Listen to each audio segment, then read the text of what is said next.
আসসালামু আলাইকুম viewers, welcome to another video. পাখিরহাট YouTube চ্যানেলে আপনাকে স্বাগত। বরাবরের মতো চলে আসলাম নতুন আরও একটি ভিডিও নিয়ে। তো আপনারা কে কোথা থেকে দেখতেছেন দয়া করে চ্যানেলটি সবাই সাবস্ক্রাইব করে দিবেন এবং কমেন্ট করে জানাবেন আপনারা কেমন আছেন। তো আলহামদুলিল্লাহ আমার কবুতরগুলো আপাতত আল্লাহর রহমতে সুস্থ আছে, আলহামদুলিল্লাহ খুবই সুস্থ আছে। তো আজকে একটা টিপস নিয়ে হাজির হলাম, সেটা হলো কবুতরকে হলদি মাখা ভাত অনেককে খাওয়ায়, আপনারা দেখবেন অবশ্যই। তো আমি পরপর 3-4 দিন খাওয়াচ্ছি, পরপর বলতে কি একবেলা করে।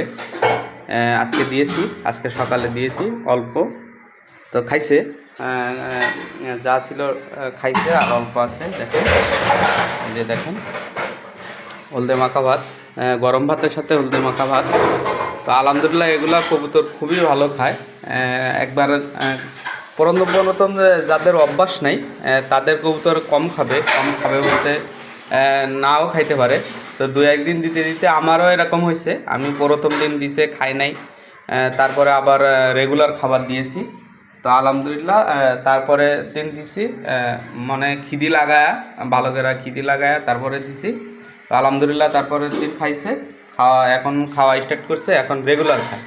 তো আলহামদুলিল্লাহ রেগুলার খাই বলতে আপনারাও চেষ্টা করবেন প্রত্যেক মাসে একবার হইলেও, 2বার হইলেও, 3বার হইলেও, কি সপ্তাহে 1-2বার দিলেন।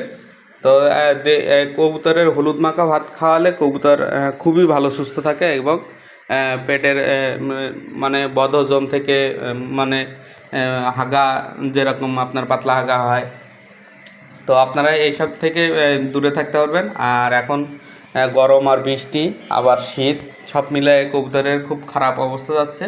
তো যাই হোক, আপনারা কবুতরকে সবসময় সেফটিতে রাখবেন, আর কবুতর যেভাবে ভালো থাকে সেভাবে আপনারা সবসময় সেভাবে রাখবেন। তো আজকে পর্যন্তই, আল্লাহ হাফেজ, সবাই ভালো থাকেন।